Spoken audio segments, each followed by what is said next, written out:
Hi folks, so let us see. Ranked mercilessly in reverse order of how much I enjoyed them. Which is not to say there's a judgment on whether they were good books or well-written books or classic books or highly revered books, just whether or not I like them as much as the others. So with due apologies to those of you who for whom this was their kind of growing up kind of read, I thought this was pretty rubbish. That's probably not fair. I just wasn't engaged in the story. I didn't really care how it finished. I read about 2/3 of it and then just decided I would much rather read something else instead. So this is the third of 6 in the Lensman series, Galactic Patrol. It was actually the first written. The other books, what I now consider to be books 1 and 2, were tacked on afterwards. So this one introduces us to Kimball Kinison, who is a lensman, and he and his crew are battling the Boscone villains, who are sort of a different society, a bit sort of totalitarian, basically kind of organised space pirates. It's a story of trying to achieve supremacy, trying to eradicate the Boscone, sort of, and Smith kind of tosses out kind of casually, sort of effectively a mass genocide, but that's what must be done to get rid of Boscone and their ilk. And there's a lot of chasing around the galaxy. There's sort of preposterous magical space engines that somehow get them from A to B extremely quickly, like galaxy spanning quickly, pretty much instantaneously. And there was a lot of complex, I'm trying to find an example. Yeah, so of course we can't do it by stopping the spy rate altogether with a spy screen, but I think I can establish an R7TX7M field outside our regular screens that will interfere with the TX7 just enough. So there's a lot of acronyms and what appear to be sort of hexadecimal kind of text, which just a bit boggling. So, like I say, with all due respect to those of you that love these works, I think probably you'd have to have read them when you were pretty young for them to have settled in your mind as being something that you really liked. But coming to them cold as a 50-something-year-old guy, they're clunkily written. The story jumps about all over the place, and I just didn't care what happened. So that was a bit of a miss, unfortunately. Another older book that I enjoyed a lot more, The Legion of Space, and I did finish this by Jack Williamson. This is the first of the Legion of Space series, of which there are several. I forget how many, 5 maybe. And this introduces. So this is loosely based on the Three Musketeers. So there's the Hal Samdu, who's the kind of giant guy, the sort of cunning Jay Kalam, and the marvel of greed, trickery, and deceit, the incomparably dishonest Giles Habibullah. So those 3 guys at the beginning of the book are all kind of in jail, and the hero of the tale, whose name actually I kind of forget now. Let's see if I can find it quickly. John Starr is his kind of pseudonym. He's actually got another name which becomes clear as the book takes its course. So they're sort of chasing a MacGuffin in human form, a beautiful woman who's the guardian of a secret of AKA, which is like a AKKA, it's an acronym for some kind of super weapon. We don't really know what it does, and it's fallen into the hands of. She has fallen into the hands of these mysterious aliens, the Medusa, and John Starr and these 3 form a crew, and they have adventures trying to get her back and to get the super weapon back to the solar system so that they can rescue Earth from domination from the Medusa, who in the intervening kind of years have basically bossed it. So it's a pretty slim book. It was over pretty fast. I enjoyed it. It was fun. I thought Giles Habibullah as a character was very funny. He's a bit of an old windbag, constantly moaning about when his last meal was and about how difficult everything is, but actually quietly competent in actual fact and gets on with stuff, gets his shit done. It was pretty good. Certainly a lot more enjoyable than the Doc Smith book, unfortunately. And then this was a bonus extra book that I actually picked up towards the end of November because I'd finished what I planned to read a few days before the end of the month. It was actually pretty hard going and it's pretty dense from a plot perspective. I enjoyed it, but it was more than the work of 4 days. Let me put it. It ate well into the first week of November by the time I finished it. So in the heart of the comet, then it's set some distance into the future. There's a mission to hollow out a comet. The exact reason for which I've actually forgotten now, but I think it was to steer it somewhere else. But to add to the complication, so there's on one level it's a story of kind of survival and making the best of a difficult situation in a remote and dangerous location. But on top of that, just to add to the fun, there are factions. There are some improved, genetically engineered, kind of improved humans who have not superpowers, but they're more attractive, more intelligent, and they are sort of the future of the human race, if you like, and the regular people like you and me. Some of them are pretty militant about that, so there's some niggle from that, and that pervades the whole book. And there's kind of a love story of sorts that pervades that kind of threads through the story, and there's some skip forwards in time, so they have the handy facility of kind of hibernation pods type thing. There's a plague, like a biological plague, which is picked up from there's life on this comet, and there's a communicable disease, or diseases in fact, and the main characters are a kind of scientists of one form or another, and one of them is hooked into her. It's a bit cyberpunky. She's got a sort of mind control of a computer system, and that computer system gets more and more advanced as the novel progresses. Earth doesn't want them back because they're carrying a communicable disease, even though much later in the book it's kind of dealt with one way or another, and sort of life. In the comet life that is kind of taken hold in various forms, having various effects on the human population, and it's pretty difficult at times, and there are factions within factions. There's a war breaks out at one point, and factions have to be eliminated for the safety of the rest of the population, and they have to figure out where they can go in the solar system to kind of live.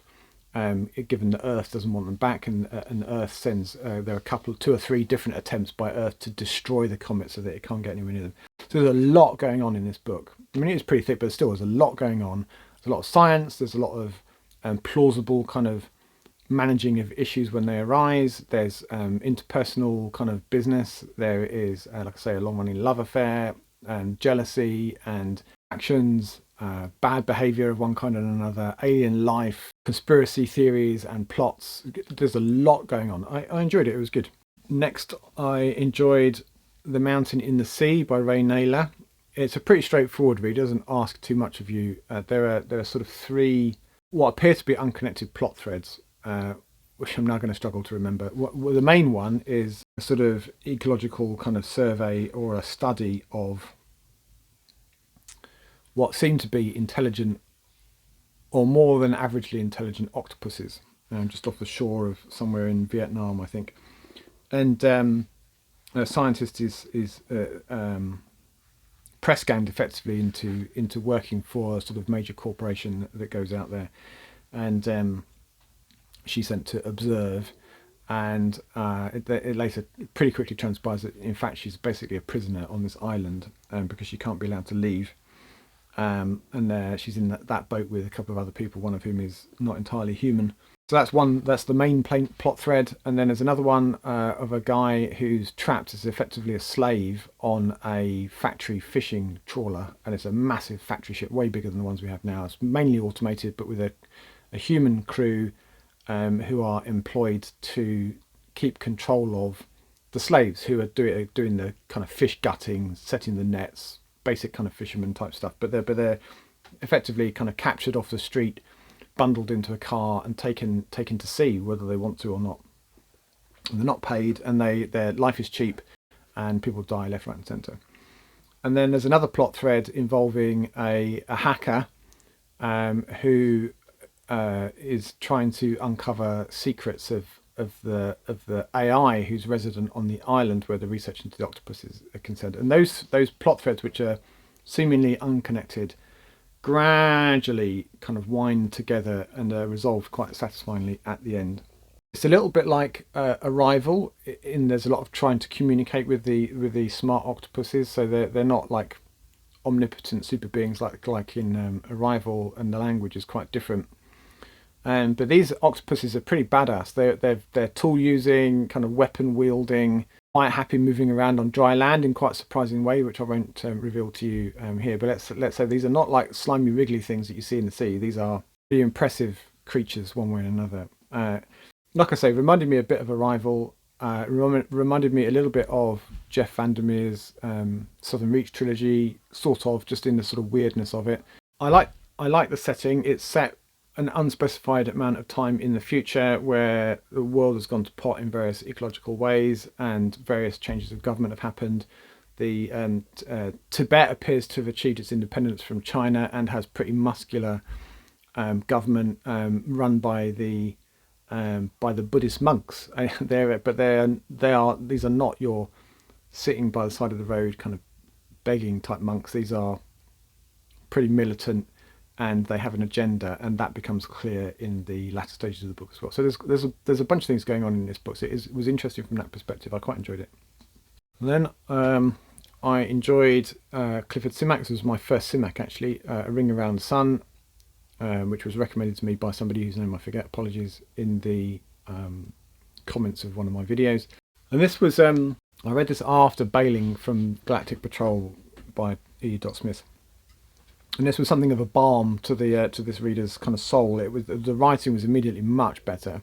In this story, this sort of mysterious technology is finding its way onto Earth. There are sort of everlasting razor blades, light bulbs and cigarette lighters, and then forever cars, and then prefabricated homes, and so on and so forth. And it's a mystery where these are coming from. And they're sort of it's beginning to ruin the economy. Factories are closing, people are losing their jobs, and then people start disappearing, and people are wondering what the hell's going on. Entire families are disappearing.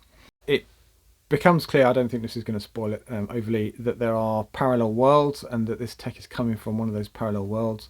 So the ring around the sun of the title refers to sort of an imagined chain of alternative Earths, kind of 1 second or 1 second 1 second ahead or 1 second behind in the orbit. So together making a ring around the sun. And there are they're called mutants in the book. These are sort of elevated human beings who have special powers. They can listen to messages from the stars, and so they get all this advanced tech is coming basically from telepathically listening to what's coming from outer space. And their game is to effectively intervene in what's basically dysfunctional society on Earth, where we're always on the brink of war, and start again essentially on one or more of the many planets in this ring around the sun. And the people that are disappearing are going to one of these planets to live, to start a new life. And people start to get wind of the fact that there are mutants on our Earth, and there are the expected reactions to that. People don't like it, and so they become sort of persona non grata. They get chased out of town, beaten up, their property destroyed, whatever. And so the rest of the tale is about chasing the protagonist, whose name I forget. Let me see if I can find it. Vickers, somebody called Vickers, who's a guy minding his own business, bit of a loner, but it turns out he's one of these mutants. Another nice touch was that his personality had been split into three and inserted into the body of two other people. So there's three of them that are both him, but behaving in different ways. And there's a bit of a frisson of, is the woman that it turns out that he loves another aspect of his personality, in which case he'd be falling in love with himself. So we'll have to wonder that until quite near the end of the book. What I really liked about this book was his writing style, which was very descriptive. The sort of bucolic environment of the second world, the second Earth that forms the alternative backdrop for this story is well done. It's very sounds like a lovely place to be. I thought the notion of there being sort of almost like a fifth column of not aliens but just uplifted humans undermining the economy as a way of prompting people to leave. So that the idea is that people lose their jobs and then are offered an alternative life on one of these other Earths, and they, yes please, I'll have some of that, and they go off to start again and be pioneering and to build a new society. I liked it. It's pretty good as my first Simak goes. It was pretty good. I'm keen to read some more. My second favourite book of the month was Paul McCauley's Beyond the Burn Line. was my first Paul McCauley. I've since quite a few more. Where to begin with this book? So this is set in the far future, and in between now and then, humanity's presence on the planet has been destroyed and is only visible in the sort of fossil record, which is as a thick layer of ash, which is referred to as the burn line. So beyond the burn line is beyond the point that humanity was destroyed. And in the intervening years, there has been a race of intelligent bears. So bears have evolved to become the dominant species on the planet, but they also have disappeared. They've succumbed to some kind of plague, which has pretty much wiped them out, which has left their former slaves, who are a creature of indeterminate origin until a bit later in the book you do find out. But I was left wondering, what are they though? Are they rabbits? Are they badgers? Are they beavers? I was pretty sure they were beavers to start with, but no, they are not evolved from any of those creatures. It was another woodland creature. I'll leave you to guess.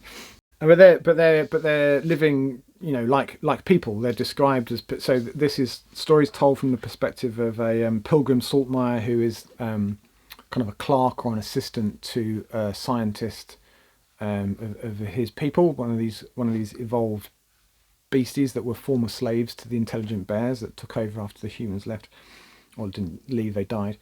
And it's a sort of Renaissance kind of level technology and science, sort of up and coming, and there's a lot of interesting societal stuff for these creatures.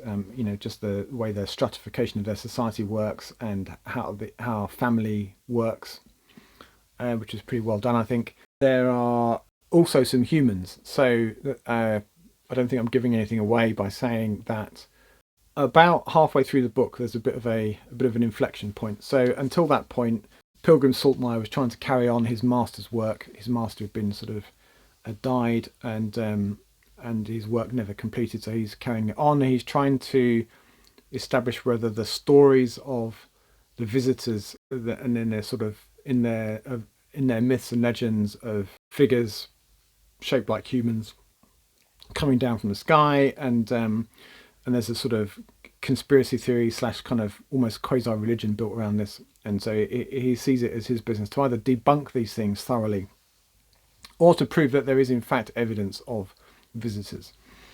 And so that's the basic tale. He's interviewing people and trying to gather evidence, and then there's a map which seems to show similar visitors, from a document dating back to the bear era, similar visitation happening there. And in the second half of the book, the visitors, it becomes clear, is real, and those visitors are in fact humans, and they have come from, we don't know exactly where, but they've been on a voyage, stored as kind of genetic material, and come back under the guardianship of an AI, quite an autocratic one it turns out, and have been resurrected and have grown up on the moon until they were ready to come down to the planet. And they're there as sort of a liaison, or almost like a diplomatic mission. And there's a lot of distrust between the people that now populate the planet and these human kind of interlopers. And then the humans get wind of the fact that there might have been previous visitors to the bear population when they were around, and they're trying to work out, well, who was that? Because we're the returning humans. Who are these other people? And it becomes clear there's another faction with another AI, another group of resurrected humans way back in the day. That competing AI still exists. So there's a lot of argy-bargy between AIs, a lot of wheels within wheels. There are conspiracies and factions among the humans, and there are factions among the creatures who I shan't reveal. And again, a bit like In the Heart of the Comet, although completely different from the story point of view, there's a lot going on in this book, and I quite enjoyed the variety of plot threads. I like the discontinuity in the middle where it flipped to being speculation, from being speculation to being real, and I liked his writing style. I enjoyed it. The book that I enjoyed the most in November, and when I say enjoyed it, I did enjoy it, but I was surprised by the impact that it had on me, and it packed a surprising emotional punch in the last kind of quarter, which had me essentially sobbing, which is not something that happens very often. Sometimes I get a bit of dust in my eye where my emotional kind of heartstrings are pulled, but these were properly fucking twanged, and I had tears rolling down my face. It was All Clear by Connie Willis, which is part 2 of a story which was started in Blackout, which I read a couple of months back. It's essentially the same book but split into 2 volumes. And what I liked about this, and what really got to me, was that some of the annoyances and frustrations of the way that the story was told throughout all of the first book and most of this one, where events didn't ever quite pan out the way that they wanted them to. People kept missing each other. Chance happenings would occur that would interfere with their plans. And I got to thinking, oh really, Connie, can't you be a bit more imaginative? Let's keep the story moving. And suffice to say that in the final kind of quarter to a third of this book, those misadventures, unwanted interventions, blockers that were put in the way of their plans, the near misses, all became clear why all of that was happening. So I jumped ahead there. So just to recap, this story is set in the Second World War, and it involves some time travellers from 2060s Oxford, and they are sent back to observe history and report back to improve the historical record and to really study people, and they're trapped essentially. The first book was spent trying to find each other, which they eventually did. So there are 3 main protagonists. There's a Polly, a Mike, and an Eileen. Although those are the names that they're using in the 1940s, they're not the real names. And a cast of many supporting characters who they meet whilst they're in various points in 1940, 1944, 1945. So there's an awful lot going on. I don't think I fully appreciated the interplay between those 3 threads until the very end of the book, when it all became clear. I think a more switched on reader might have spotted it a bit sooner, but I was like, oh my god, that's why that happened, and that's who those people were. And there are some really well drawn characters. I particularly liked Alf and Binny, who are 2 kind of slum kids who are basically left to run wild. In the first book, they were evacuated to a stately home where one of the protagonists was sent to observe evacuated children, and they, like I think I said last time, they're your sort of worst childcare nightmare.